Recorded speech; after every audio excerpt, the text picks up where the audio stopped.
How is possible without killing? I got you now. I got you. I got you now. I got you. Hold on now. I got you. Play the beat. Okay, let's get serious. First of all, it's not a joke. It's very serious. Christmas album, Merry Christmas, Feliz Navidad. We just want to send this out to my man right now. Tell me, how do you pronounce your name? Tupac. Tupac. Remember, like two, and Pac like pocket. You won't go wrong. Just Tupac. Good. Looking good.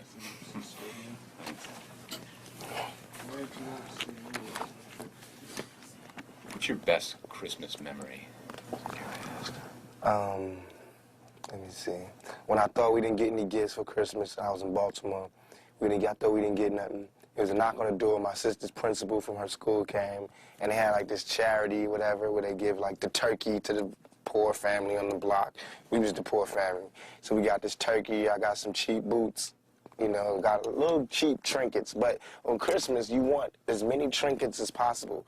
And so I got a whole bunch of little tiny things. It was cool. We got free cheese, free beans, free butter, free everything. All that little government surplus stuff. But on Christmas, you need it. I mean, as opposed to us having an empty refrigerator, empty nothing. So I just remember when it first came, you know, and it's always like a Christmas carol playing around Christmas time on somebody's TV.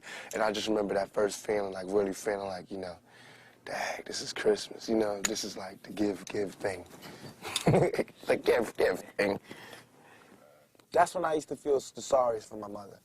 It's because there was no man there, you know, and this is a woman, my mother. She had to tell us, you know, she had to make it like Mary, and there was nothing there. There wasn't even regular dinner, let alone Christmas dinner, you know, and she had to, like, explain to us how, like, I mean, it's so hard to sell that all we need is each other's speech, especially when your stomach hurts, you know, and she's telling us that as our stomachs go, she's going, all we need is each other and some meat.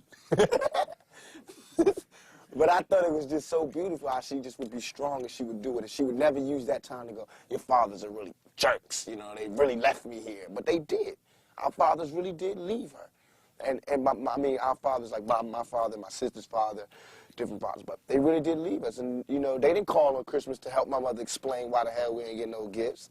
They was just like, you know, with they woman, wherever they was, being big shotty, being Santa Claus to somebody else's kids. And so, I mean, no love taken from my father, God rest his soul, but, I mean, I got it. He better not expect nothing big on Christmas. Tell me about some of the special things that someone growing up in the inner city and in your situation deals with. Okay. Man, it's like, that's deep. It's like, when you're born, usually you're born into a dynasty or an empire, right? You're born like as a junior or, you know, following in your father's footsteps. You always tell your father, he did this, or your father, or your grandfather, he did this, or we got this, or the family heirlooms. There's none of that in the outer city. I call it the outer city because we left out. There's nothing. We don't get any family heirloom, the family crest, all that stuff that you would think is so important was meaningless. Because I mean, come on. Our family crest was cotton, you know what I'm saying? It's like, man, it's like the only thing we can really leave behind is culture, is music, you know, and dignity and determination. That's what we had. So it's like, I feel as though I'm cheated because instead of me fulfilling my prophecy, I have to start one. Instead of me, you know, doing a good job and carrying on the empire, I have to build one. And that's a hell of a job for a 21-year-old. You know what I'm saying? That's a hell of a job for any youngster, male or female, to have to build an empire for your family. You know what I'm saying? And it's like, especially when the odds is that, you know that somebody else who lives in the inner city, the real inner city, suburbia, who, when he's born, I mean, 16, he gets a car, automatic. You know, there's money in the bank for college. You know, it's Christmas, go to vacation somewhere. Our vacations was down the street, cross town, grandma house. You know what I'm saying? That was the vacation. Or, you know, or jail.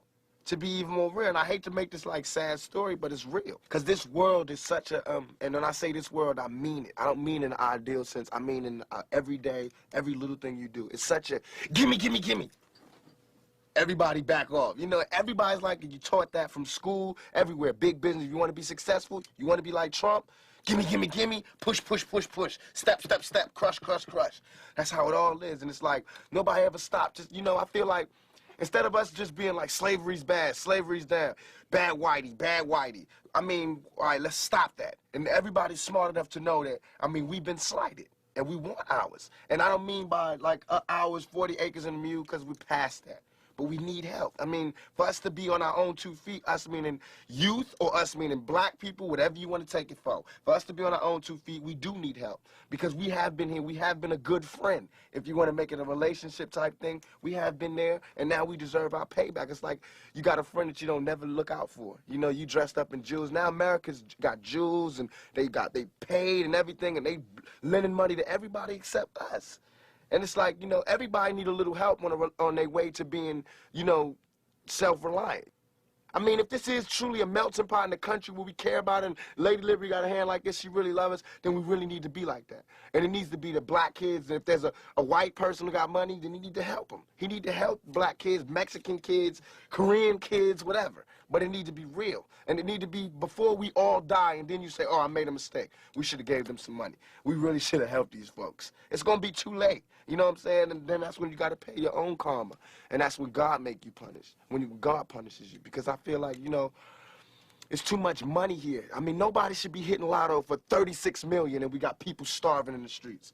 That is not idealistic. That's just real. That is just stupid. There's no way Michael Jackson should have, or whoever Jackson, should have $1,000,000 billion and then there's people starving. There's no way. There's no way that these people should own planes and their people don't have houses, apartments, shacks, drawers, pants. I know you're rich. I know you got $40 billion, but can you just keep it to one house? You only need one house. And if you only got 2 kids, can you just keep it to 2 rooms? I mean, why have 52 rooms and you know there's somebody with no room? It just don't make sense to me. It don't. And then these people celebrate Christmas. They got big trees, huge trees, all the little trimmings. Everybody got gifts, and then somebody's starving. And they're having a white Christmas. They're having a great Christmas, eggnog and the whole 9. That's not fair to me. I think that when there's hopelessness, people revolt. Because it's like there's nothing else. Like, you know, it's like we're going, is America going to help us ever? You know, because, I mean, we know for a long time they haven't. Are they ever? And it's like all these things are showing us no. And you know there's somebody going, no, they're not going to help you. No, they're not going to help you. And then, of course, we seeing, no, they're not helping us. All BS aside, it all comes down to we got to survive. I mean, even warriors put their spears down on Sundays. We got to survive here in this country. Because I'm not going back to Africa. We got to survive here. And for us to survive here, white folks, black folks, Korean folks, Mexican folks, Puerto Ricans, we got to understand each other. We got to take a bigger chance. And when I say Americans, people think I'm talking about Uncle Sam. I mean, like, actually Uncle Sam with the gray hair and the flag. I mean you. The guy, you know, you, the mechanic, wherever, you. I mean, you need to do something. You need to check yourself and see how racist you are. You know what I'm saying?